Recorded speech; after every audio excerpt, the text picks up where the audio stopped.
Hey everybody, this is Josh Cook, aka Seizures Palace, and today we're about to do Song a Week number 47. Currently on my SoundCloud, under my new releases album, or playlist, I guess, I have 3 songs. I have Gruel Tech, I have Torsion, and those were both Song a Weeks that just kind of were inspired. What am I trying to say?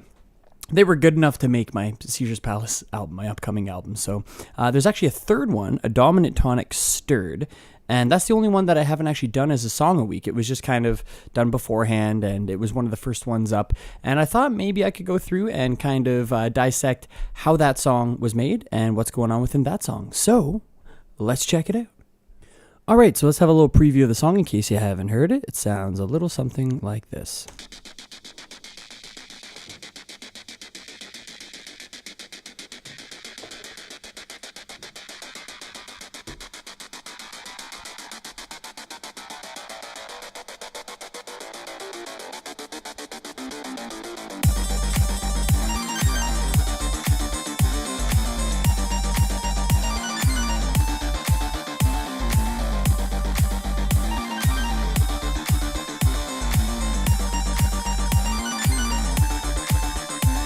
Just going to skip through some sections here.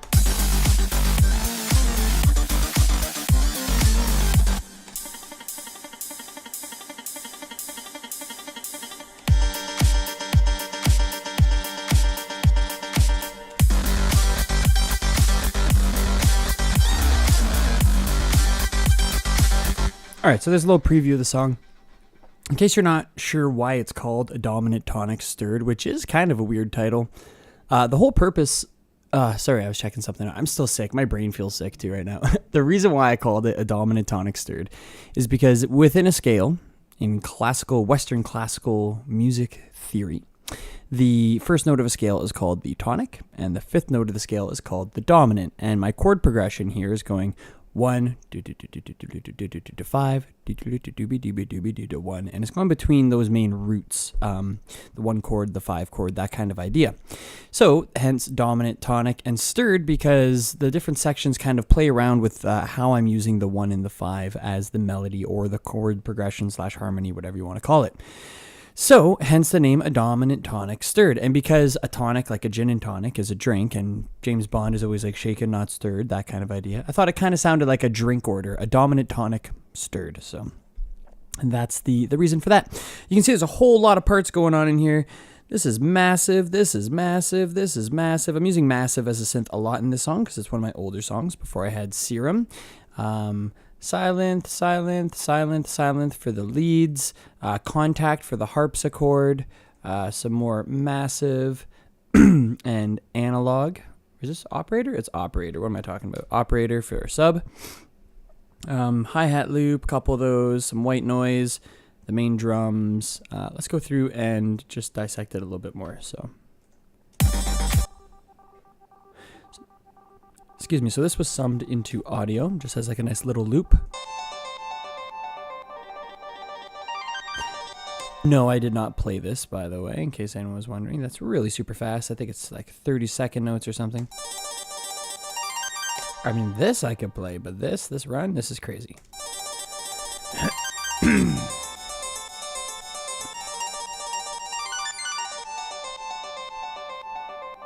So you can see this first chord here is going G, D, B flat, G. That's G minor. And then here it's going F sharp, D, C, A. And that's the second inversion, D dominant 7th chord. Hey, look at that. Dominant 7th, dominant tonic stirred.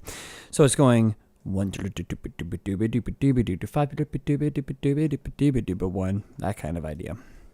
That's used in a few of the parts, I'm pretty sure. If we check this out. So here we have. And what gives it that kind of almost Eastern, some people might say Indian or Persian or whatever, I'm just going to say an Eastern kind of sound, is the use of the harmonic minor scale. And if you were to go through all my songs and like analyze what I'm doing in terms of the melody and harmony and stuff, I use harmonic minor a lot. I love harmonic minor, and that probably comes from my influence from the band Muse and their early work. I love their early stuff. So just lots of layers, different octaves.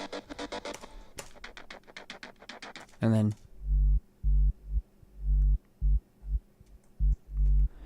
So what I wanted to talk more about within this song, because I could go through every single note and the way I processed everything, and God, that gets boring really fast on a huge song like this. It'd be great if we had like one-on-one lessons and you wanted to ask specific questions, sure. But let's go through and take a look at the overall volume. My goal with this, because it is going on the album, is I want to make sure that my mix is going to translate well for mastering. And I am mastering my own stuff, and I get into the mastering stage, at least on my last album, which I didn't end up mastering. I tried for like weeks and then I ended up sending it off to England to get mastered. But what was bothering me is that I would notice some issues in terms of how I was compressing sounds, excuse me, how I was EQing sounds, and maxing out what my limiter was able to do based on my mix. And I was only able to get it up to about -6 decibels for the average volume, or RMS. You're going to see here that when compared with my two references, which are both Savant tracks, I've got the overall volume to be as loud as Savant in terms of, I shouldn't say volume, I've got my meters reading the same, we'll say. But it's still like, I still have a ways to go. Savant is a crazy guy. I'm trying to keep up with him, but yeah, still trying to work on that. So take a look. If I go through a little clip of this track here.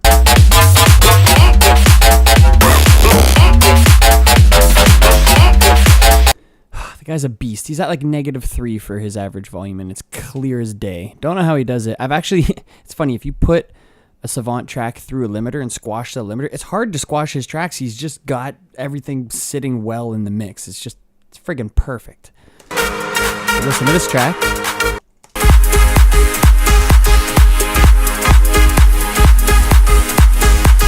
Same deal, is up at about -3. And if we take a look at my track with the limiter on, it's getting close. It's not quite the same, but.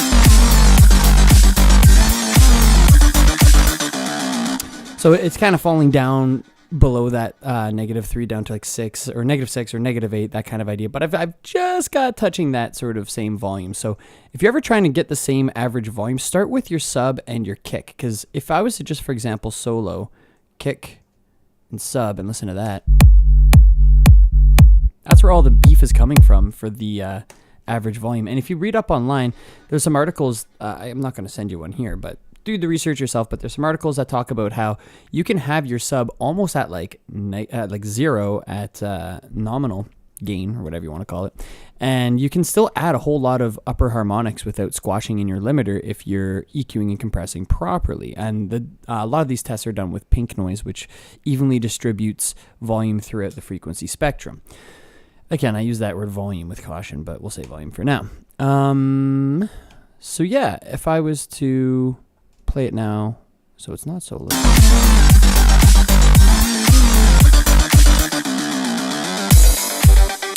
The goal is to get your limiter just to have like little quick flicks and maybe max -6 or -5 decibels of gain reduction.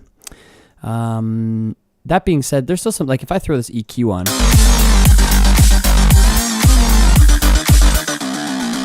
already making a noticeable difference in terms of what's lacking for some proper mastering. So what I wanted to do, though, was just make sure that I could slap a limiter on. I know Deadmau5 and a lot of other guys monitor things that way as they go. And I just wanted to make sure that I was going to be able to get up to about that -3 RMS.